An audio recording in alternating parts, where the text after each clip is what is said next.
Welcome to the MMHP in the 989, channeling all styles and eras of Michigan music history. Recorded live inside the Rock Legends Hall of Fame in Bay City, Michigan. Featuring Dr. J, Sir Fred, Mr. Mike, and your host, Scott Baker.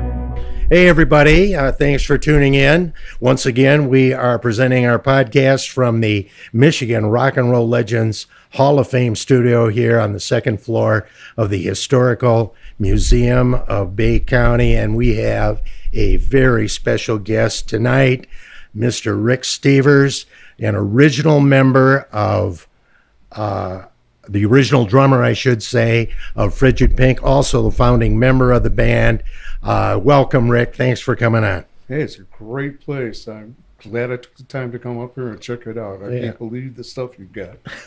Well, it's awesome to have you here, that's for sure. Well, we usually like to start out kind of right at the beginning. I know I met you, I think it was 10 or 11 years ago. Lynn and I drove down to your house in Allen Park. What was it like growing up in Allen Park back in the day? Very easygoing. It was a simple town, simple people. Everybody got along. Of course, we had our neighborhood fights, all the guys, you know how that works. But other than that, there was nothing to worry about. You could go out in the morning, take a lunch with you, go down to the creek or down to the woods and spend the day. When the street lights come on, you come home. Okay. And, you know, it was just the way you hear. It was very simple and easy going. Yeah, it's very idyllic. And it was kind of like that in Bay City at that time, too. And Fred, I don't know, Saginaw was probably similar to that, right? Yeah. Yeah, everybody just, you kind of cruised around all day, just doing whatever you wanted to do with your friends. And yeah, it's pretty nice. Now, one of the famous landmarks of Allen Park is that gigantic tire sculpture. Oh, yes. And I didn't realize that was originally a Ferris wheel at the New York World's Fair. Yes, it was. Do you remember? You must remember that coming to Allen Park. Oh, yeah. As a matter of fact, my aunt worked at Firestone at the time. I think it was a Firestone tire. I'm not sure. Uniroyal, wasn't it? Yes, Uniroyal Tiger Paws. Yes, my aunt worked there, and the place was right on I-94, not far from where the tire is right now.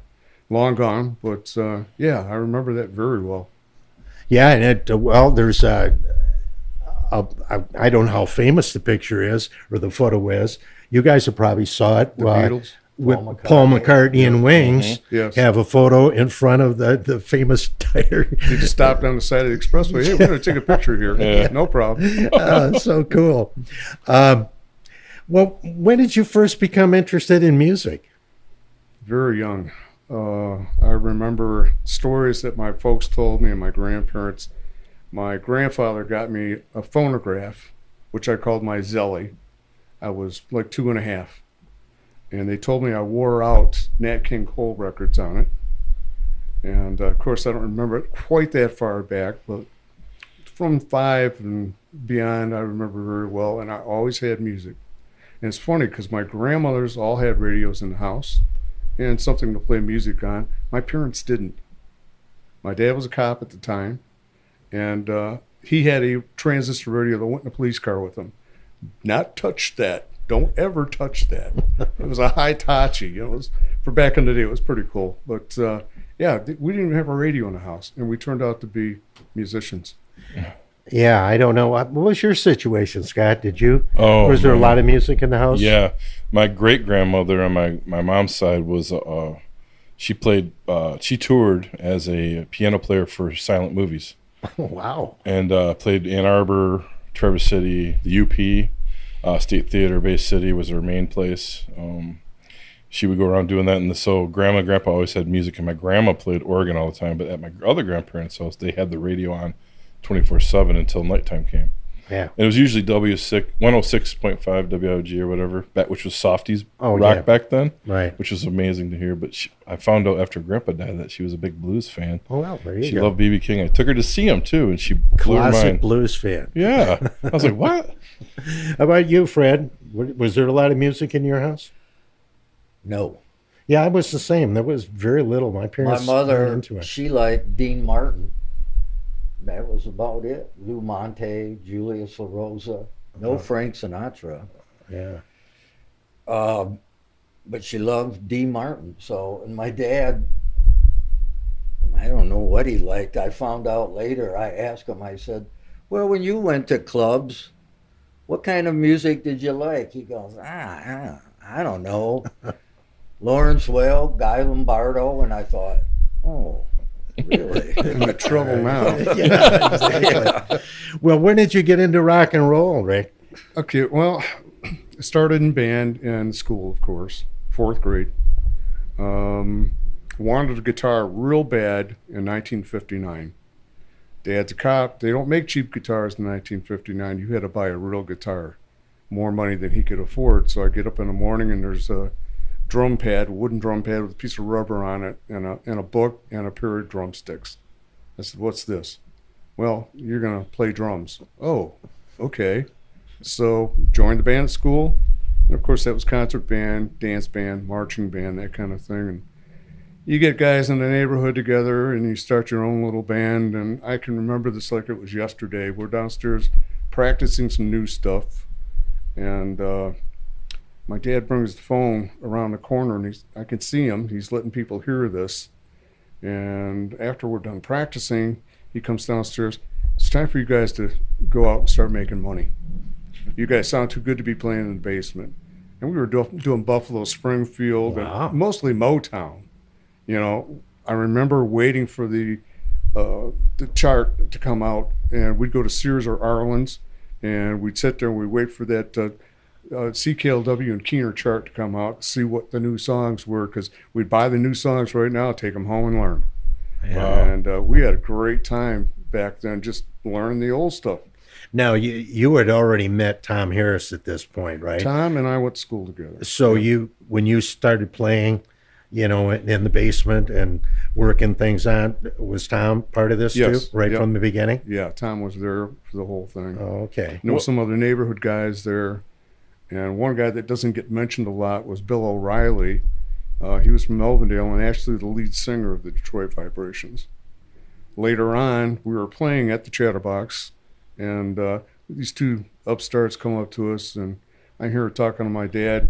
We're a lot better than the two guys you got on stage. You need to hire us. And we got them over to the house, tried them out, and that was Tom Boudry and Gary Thompson, who ended up being And the Boudry other two, changed yeah. his name to Kelly Green, Kelly right? Green. Well, actually, Thompson had changed his name to Ray Pickaway, but that never went over well, so they forgot about that.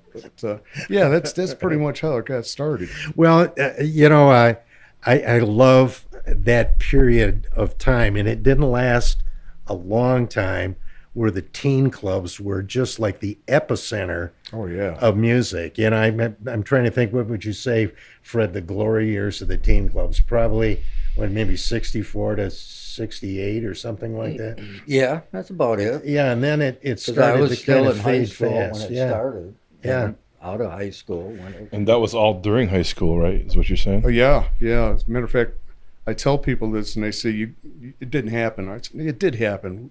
Chatterbox, they do a matinee for the kids, right? So they take all the booze off the shelves, put it all away. The kids would come in, they do the show, we do the show, and then at night they take all the booze back out, put it on the shelves, and we come back in and do a second show. But the second show was 5 sets. So it was from 8 to 2 in the morning. Wow. And I mean 5 So the full Chatterbox sets. really is like a bar. Yeah, the Chatterbox was And a then bar. they turned it into a teen club for the matinees. Yes. See, that's different from around here, because all the teen clubs were non-alcoholic. They were like, like the Daniel's Den was a former theater. Was the Y-A-Go-Go was the Y YMCA. Gymnasium. Was it the Blue Light was an old Knights of Columbus Hall. And then we had an interesting one in Bay City called Band Canyon. They actually built it from the ground up to be a teen club. Wow. So yeah, that was heard of way back different. then. Yeah, that was really something. So the Chatterbox, what was the ages for the matinees? Would it go to like 18 or so, or what? As young 14. as you wanted to be and come and see music, they'd let them in. Oh, Okay. And it was just a cool place to be. What high school were This you is at? before I had my driver's license even. Yeah. I went to Melvindale High School. In Grew Detroit? up in Allen Park. In Allen Park, okay. And went to Melvindale. And that whole neighborhood was kind of, we hung out together. Guys from Melvindale, guys from Allen Park. The guys that I had in the band were all from Allen Park. I don't know why it just worked out that way, but there was a band on every other block. I mean, I can name probably 6 bands that I can remember from junior and senior in high school. And, Were you supportive of each other? No, absolutely not. No, we were rivals. It was a big deal. Uh-huh. The band that knew the most new tunes that was out was getting the gigs. That explains that whole... So that's why I was saying earlier, we'd go and wait for that chart to come out, and we'd buy those new songs and take them home and learn them. And I do remember the most painful part about that, putting that damn needle on the record in the right spot where you left off, because you're writing lyrics down. Yeah. And you don't want to miss anything, so you take that needle. This is before cueing arms, so you take that needle off, you got to remember where it goes. Then you got to listen to 30 seconds of the song you've already written down.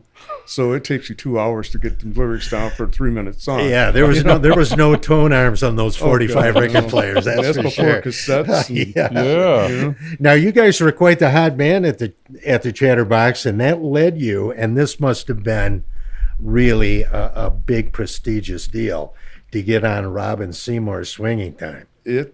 Robin had something going on with Mazzola, who owned the Chatterbox. I don't know what it was. Till this day, I don't know. Don't care. But we got to get on Robin's show as soon as we got a 45 out, which was called I'm the Man, which was the Dynamics hit song. Oh, yeah, sure. Yeah, we redid that. Yeah, it was on the other side of Misery. Yes, it One was. of the great I wish we'd two-sided have done 45s. Misery. Oh, we didn't have the wow. vocals to do Misery, though. So, it was great. The way everything worked out. Every other weekend on Swinging Time there for a while. And then, of course, when we turned to Frijid Pink, they got us back on there quite a few times. And I remember when we got our gold record, they actually played House of the Rising Sun and played our new song. So we had 2 songs in a row on Swinging Time, which I don't think anybody ever got to do. Nice. Wow. Yeah. And I've got pictures of Robin Seymour and Walt McGuire from London Records.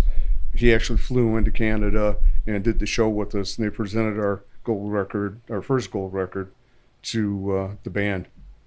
Now, when Boudre,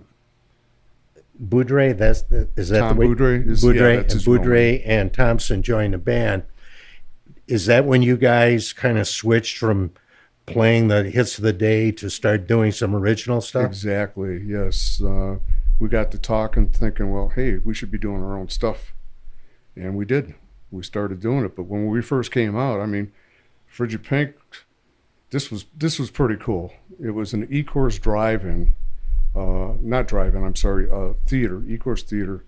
And we came out, we did the first set as Vibrations. Now we're talking satin shirts, all matching, of course. Mm-hmm. We had mink vests, all matching, of course. Black pants.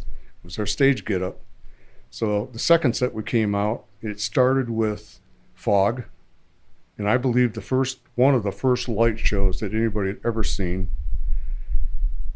Keyboard player comes out, and our opening song was You Keep Me Hanging On by the Vanilla Fudge, because we weren't doing our own stuff yet. Yeah. So we had a spattering of our own stuff throughout the set, but I remember it like it was yesterday. We all had pink velvets and satin uniforms, not uniforms, but outfits on, and the light show going on, and the fog, and it was just like, God, I can't believe we're doing this.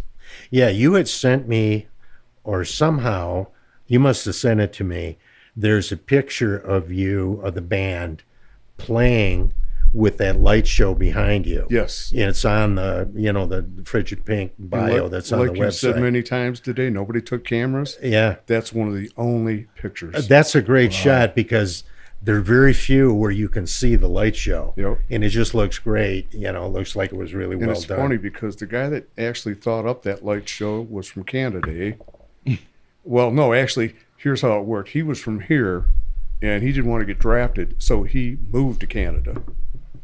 And I remember him and his wife sitting in the backseat of the car on the way to a gig. He's telling his wife, we're moving to Canada. And she spit in his face.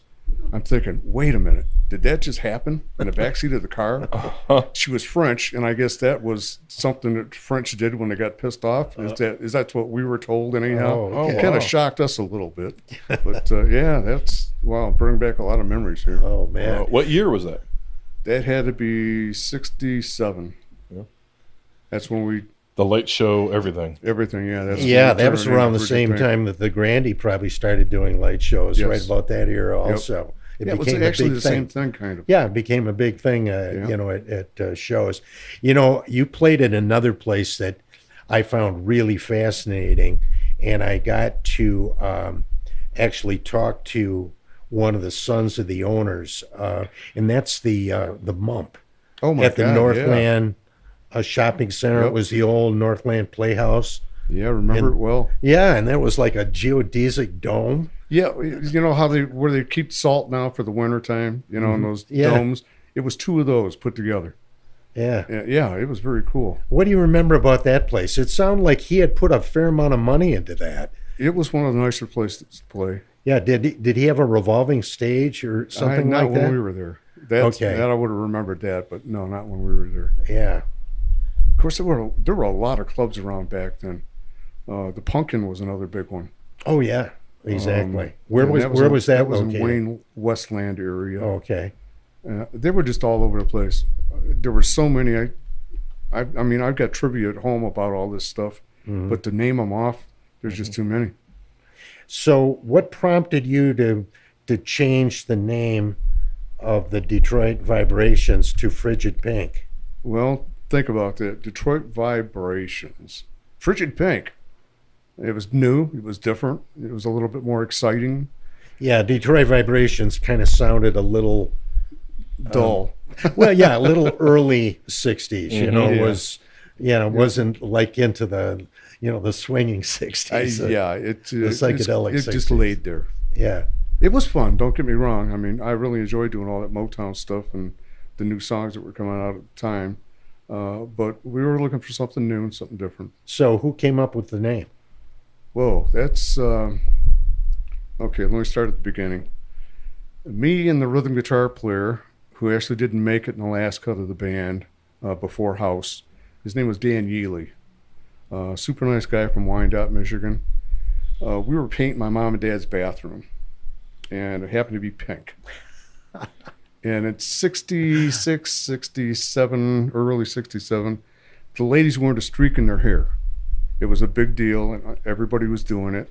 You know, we walked out there, we had paint everywhere. I mean, especially in our hair. I mean, two of us in a small bathroom, you know. Yeah. It just. So my mom says, new name for the band, Frosted Pink. Yeah, and that's what the girls were calling it. They were frosting their Right, hair, sure. you know. And we looked at them and said, not happening.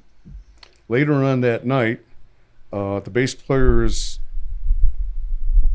sister and her husband came over. They sat down and were partying, having little drinks and stuff. And we had a Frigidaire refrigerator. And our sister looked at that and said, Frigid. How about Frijid Pink instead of Frosted Pink? And nobody said no.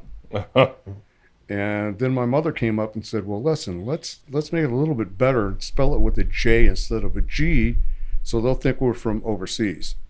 It actually worked a lot. Yeah, it's kind of cool because you got the three dots Yep. too. And a lot of You know, people it's- thought yeah, we were from it is. It's overseas, neat. so it That's did work. cool. Memory. I laughed when you said painting the bathroom pink. When we bought our house, we walked in and everything in that bathroom was pink. The toilet, the sink, Ours the wasn't that bad. wallpaper. I mean, man, oh man. Yeah, but that was a big thing, you Yep. know, at that time, pink in the bathrooms. Yeah, jeez. So, how did you end up, getting the recording contract? Okay, we did some LSAC shows. And the last LSAC show that we did, Jerry J, country guy, O. Josephine, Let the Four Winds I Blow. remember that. Yeah, certainly. He was at the LSAC show, except for one problem. His band never made it. So Alan Mitnick was with London Records at the time, and we had just played our 7 minutes or whatever we had to play on stage, and we were walking to the back, and he come up to us and he says, listen, man, we got a problem. Can you do this? And I'm thinking, well, yeah, I know this guy's songs, but they're country and western. And we don't do country and western. He says, oh, it's simple stuff. Let's go to the back room and we'll go over the songs real quick and you guys can come out and back them. I said, okay, let's do it. So we went and we backed them up. And after we got done doing that, he come out and said, you know what? He'd like you to come on tour with him and do all the shows with him. And we're looking at each other saying, okay, wait a minute. I'm still in school. He's still in school. He's still in school and he's still in school. So I don't think we can do that. He said, well, here's the deal. I'm not going to forget you because of what you did. When you get in the studio and do some recording, you bring it to me. So sure enough, we got a hold of Al Metnick, and Al was still with London Records at the time. It was only like a year later. And stuff was okay. It wasn't bad, except it wasn't hit stuff. And we ended up going back in the studio after that and doing the stuff that was on the first album.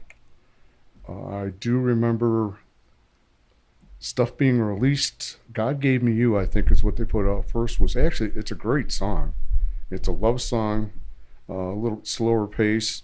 And they released it in 2 cities, Detroit and Buffalo, because at that time they said that those were the 2 hardest markets in the United States to break. Well, when that was out, I had been dating Paul Cannon's daughter, and Paul Cannon was the music director at WKNR. And I had a little Panasonic reel-to-reel recorder and happened to have all the new material on this. And so I started playing this stuff, and just like any professional, he wants to hear 30 seconds and go on to the next one. Mm-hmm. So I gave him his 30 seconds of each one, and house was at the end because house is nothing we had planned on doing. We had some extra time. You bought lots of time in the studio. And we had 20 minutes left. What do you got? You got anything in the can? No, we got nothing. Well, Gary and I had worked on house two times probably. And before the band was there, because we're waiting for the guys to get there, working on the song. So the bass player and the singer had never really done it with us. And we said, well, we know this one. Okay, well, let's do it. 1 take, boom, done. This is a Terra Sherman, one of the old Motown studios, 4-track. Mm-hmm. And that was the last song on the tape. And as soon as it started, I turned the tape player off. Paul says, no, what's that? I said, that's something, it's not part of the album. We were just recording. He says, no, you turn that back on. And I said, okay. Turned it back on. He said, I need to talk to your dad, who was our manager. So I don't know what the conversation was, but later on I found out that he wanted my old man to call London Records, have Walt McGuire, who was president of London in the United States, pull God Gave Me You off the radio and put house on. So all this is going on. It's happened pretty quick. And Linda, his daughter, we just got back from the date. We're sitting out in the driveway necking, and we hear this on a window, just like Heinz Drive to cop. Hey, what are you doing in there? And this he's a big dude. I mean, he's got to be 6'4". It's a little bit scary with that deep voice. I need to talk to you in the house. I said, uh-oh. So we walked into the house, sat down on the couch, and he had a little radio, AM radio, on the mantle of his fireplace. No sooner did I sit down than house came on the radio, first time. Whoa. So Wow. he had called and said, listen, I got Rick here. Let's surprise him, put house on. And I said, can I use your phone? So, of course, I called everybody in the world at Paul Cannon's, from Paul Cannon's house, to let them know that house was on the radio. Yeah. I mean, we'd already had airplay with God Gave Me You, which we were pretty thrilled about, but as everybody knows, I mean, 7.5 million copies later, and a lot of people don't know that. House actually sold over 7.5 million copies. Oh, wow. It was Well, around the world. the song that I first heard by you guys, and actually the song that caused me to buy the album, because I hadn't heard House of the Rising Sun yet. Tell me why.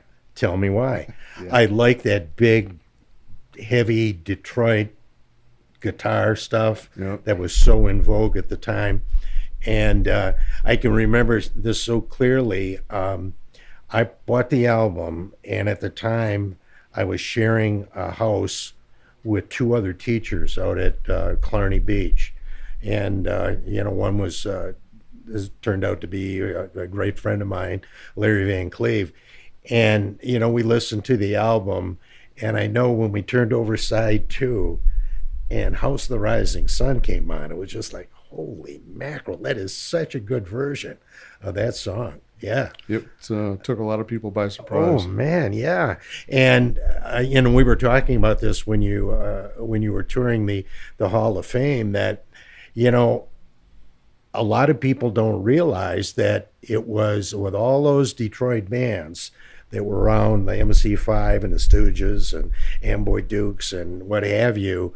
The first Detroit band to have a top 10 single was Frijid Pink with Yes. The House of the Rising Sun, and also the first Detroit band to have a top 20 album on Yes. the Billboard 200, which reached number 11 and a big hit overseas. I read You know what was- where it was like number 1 in Germany for 11 straight weeks. Yeah, the single. yeah, it was crazy. But you know what really got a lot of airplay for years? Sing a Song for Freedom. Yeah. Didn't do anything here, but over there we got royalties for 20 years. Wow. Off Well, it Sing a did Song. chart here, though. It just wasn't after House of the Rising Sun, if you have a song that reaches number 55 or something like that, it sounds like a failure, but it still was in the Billboard Hot 100. A lot of bands don't have singles in the Hot 100. And we covered Elvis Presley's Heartbreak Hotel. Yeah, that was a great version of that. And most people have never heard it, okay? Elvis Presley and the Colonel sent us a Christmas card every year after we did that. They liked the song so much, the version that we did. Wow. And I always thought it was a great version. Harry Phillips was Yeah. actually on the keyboard. And Elvis got a little piece of that song, too. Oh, of course. When it first came out, he got a songwriter's credit, so he probably thanking you a little bit, a few dollars it's coming gonna- in the matter of coffers fact, there. I gave my wife Diane one of the Christmas cards Oh, before we got awesome. back together, actually. Yeah, So, yeah. very Still nice. got that? No, it's at our house. Oh, okay. I haven't Yeah. seen it in a while. Yeah, that'd be worth framing. That's Rock and Roll Hall of Fame material. Yeah, without a doubt.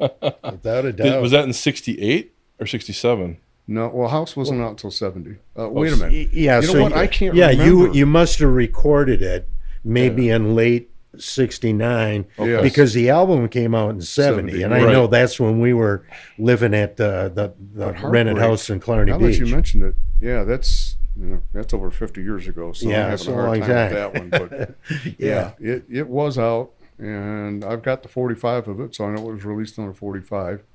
I just don't remember what year.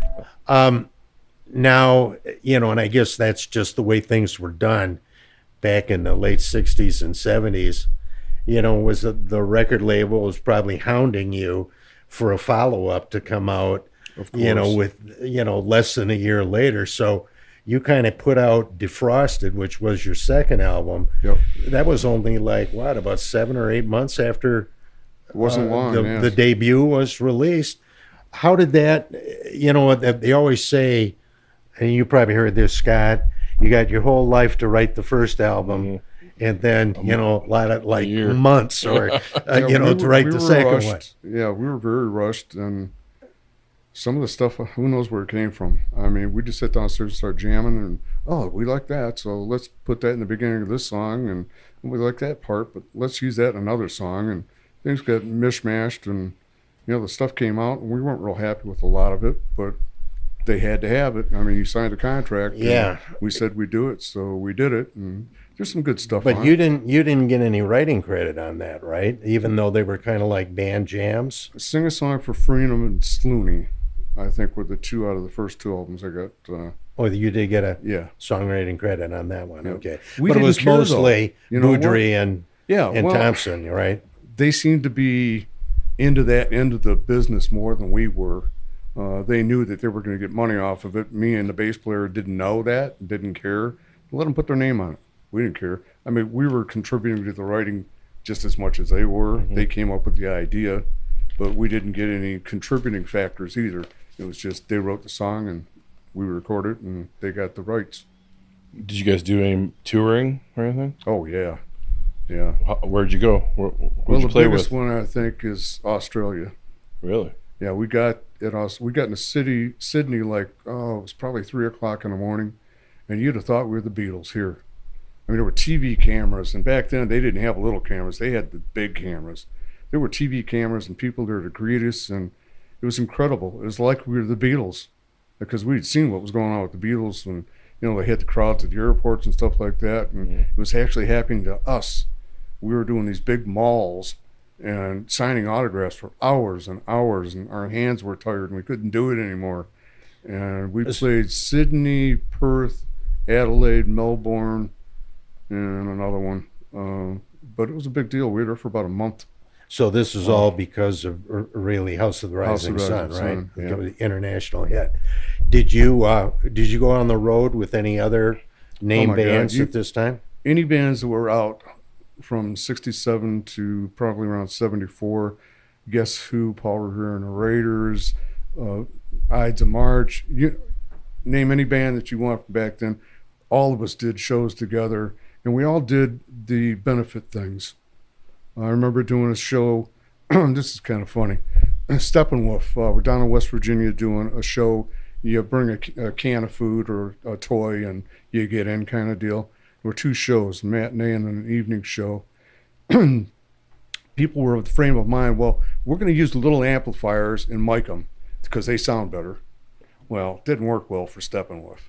They came with these little amplifiers and what was that guy's name? John Kay. John Kay. John Kay, yeah. I guess him and I looked a lot alike back in the day, and we were on stage, and we're Detroit guys. We're happy-go-lucky, and we always had a good time with everybody.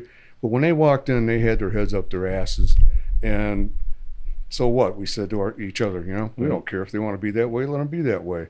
Well, after we kicked their butts pretty good on the first set, John Kay came up to me and says, do you think we could borrow your amplifiers for the second show? I said, what? He says, well, we'd like to borrow your amplifiers for the second show. I said, sure, we're a Detroit group. We're a bunch of fun-loving guys. Go ahead. Knowing good and well that they didn't know how to set the amplifiers up, so they weren't going to sound much better than they did the first time. So we kicked their butts twice. Frijid Pink didn't take a back seat to hardly anybody. We just had that hard driving, the drum parts and the guitar parts.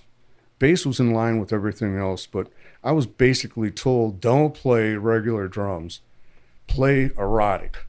Play this, play that. Don't play anything plain and simple. Make it look hard. I wasn't into that. I was into making it as simple as possible so I could get from one drum to the other drum as fast as I could. I didn't want to do these fancy things and stuff. But they told me, you got to do this, you got to do this. So that's why some of the people say some of the drumming on the first and second albums was a little bit crazy. And it was. And it was meant to be crazy. I didn't care for it myself, but that's how it came out. And that's the first time I've told that story. Oh, man. Great story.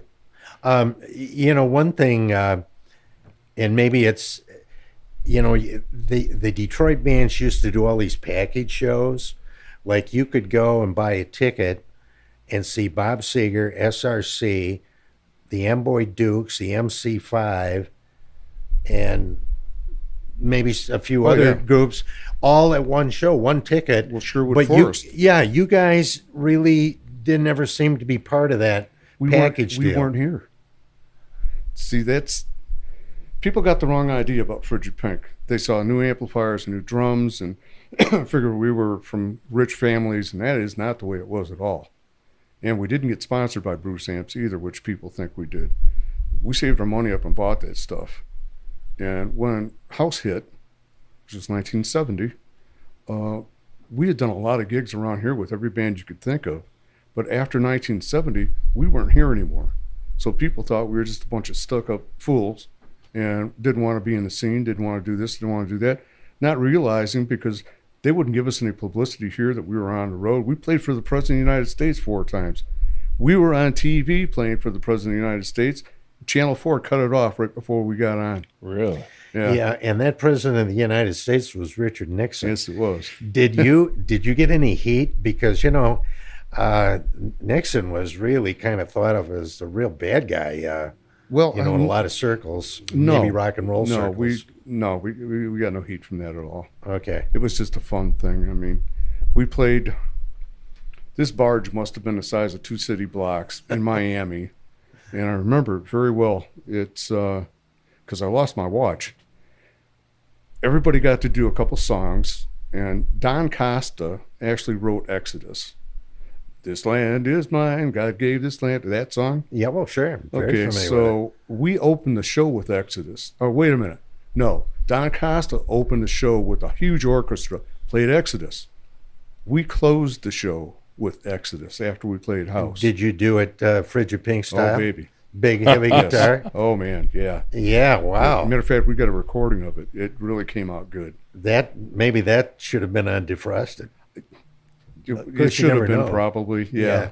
But Now, did you do vocals or was it a No, we did instrument? vocals, yeah. Okay. the watch part, we went and did our stuff on stage. I think we only had 2 songs. There were a lot of big people at that show. He actually showed up to that show. We did Toledo and Chicago and 2 things in Miami, and he actually showed up to this one with the Bard. Sammy Davis Jr. Matter of fact, I was just showing Diane yesterday a picture of the show that Sammy did for the president down in Miami. And she says, well, where are you? Well, we're like 2 inches this side of the picture that didn't make it. But it was signed by President Nixon. It's Nice. kind of cool. Yeah. We get up on stage, we do our 2 songs. This whole place was surrounded by FBI people, even FBI frogmen in the water. I mean, it was crazy. So I had an Accutron watch that I had just bought. It was one of those clear-faced ones. You could see all the stuff on the inside. It was pretty neat. But it had a Flexiband watch band, and it stretched. Well, every time I hit my snare drum, the watch would pop off my wrist and slam back down again. So I had to take it off to play the songs. Took it off, sit on the amplifier right behind me. We get done with our 2 songs. The watch isn't there anymore. And the only people on stage were FBI. So, yeah, that's something you never forget. Yeah. Wow. Not about to be patted down for a watch either. No. Yeah. Now, you had mentioned earlier the Heartbreak Hotel cover. This was done after Defrosted? Or was Well, it you got done? me. Maybe in between. I remember Harry Phillips was with us at the time. And, of course, it started off with that killer piano thing. And, you know what? I don't know. I'd have to Google it. Yeah, but the radio stations just didn't pick up on it, or It got a little play down south. Okay, I guess it did make the Hot 100, but was on the upper Well, reaches. I tell you, right? what, we sold 750,000 copies. Wow, that's pretty So good. it wasn't a throwaway, but like you said, it's pretty hard to follow 7.5 million song.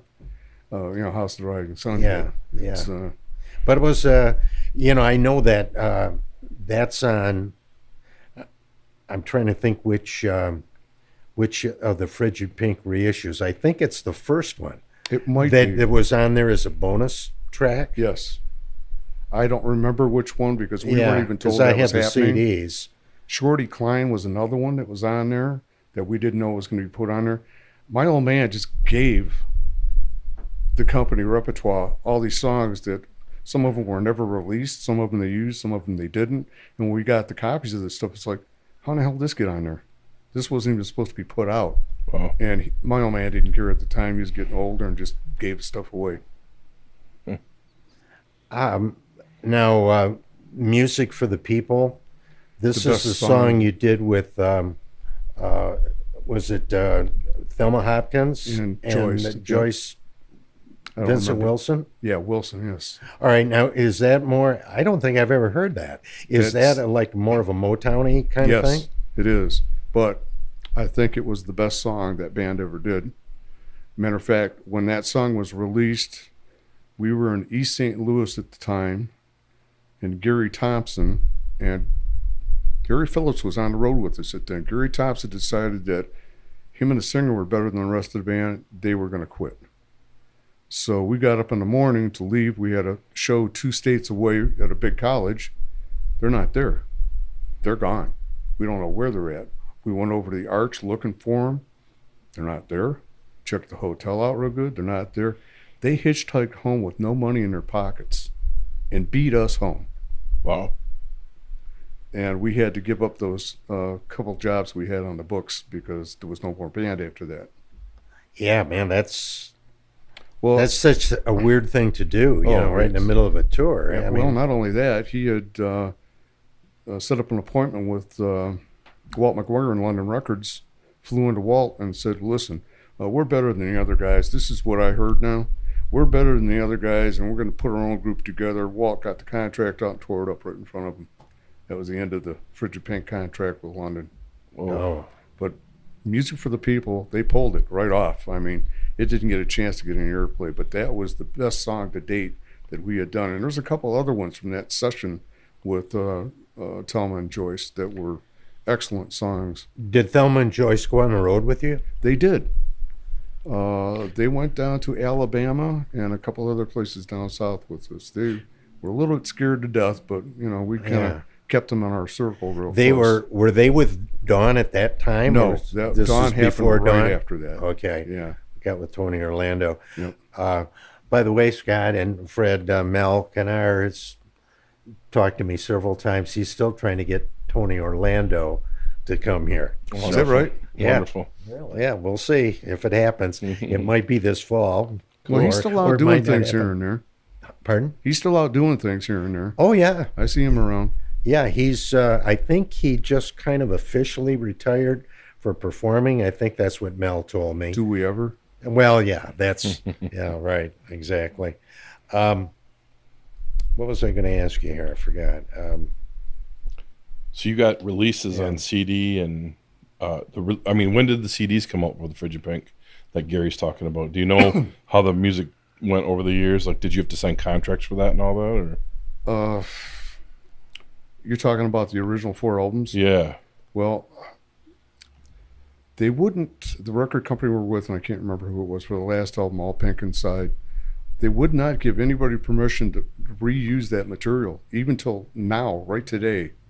The company that's over in the UK that did all the re-releasing of the first 3 albums tried to get it, and they would not give it up. Wow. I don't know. After 50-some years, why? That's stupid. Yeah. But Well, you were on that well, With go ahead. question mark? Or something like that? Well, question mark Cameo was, yeah, Parkway? Cameo Parkway was, Yeah. Alan Klein was in Yeah. charge of that. Yeah, that stuff was held up for years and didn't come out. But your original label that you recorded your first few albums in the big hit House of the Rising Sun, that Parrot label. Yep. That was an interesting label because, boy, I mean, there were some good people on that. Savoy yeah. Brown, well, the Zombies, yes, Engelbert Humperdinck, Manavani. them with Van Them, Morrison. yep. Yeah, Tom a lot of Jones. good. Tom Jones, yeah, it's not unusual. That was on that. And it's funny because when it was released overseas, they can't use a proper name for stuff over there. So they couldn't use Parrot. They put us on Deram. So when it got released overseas, everything over there was Deram. Yeah, I think Parrot was just for the United States. Yes. Yep. Because I know, like some of those other bands, it was, they were probably on the same thing. Maybe it was Deram also. I think that's the way it worked. Yeah. And that'll put a wrap here in part 1 with Mr. Rick Stevers here of Frijid Pink here in the MMHP and the 989. We'd like to thank you all for tuning in and catching up with us here and all these great stories that we've been flooded with over the last 5 years.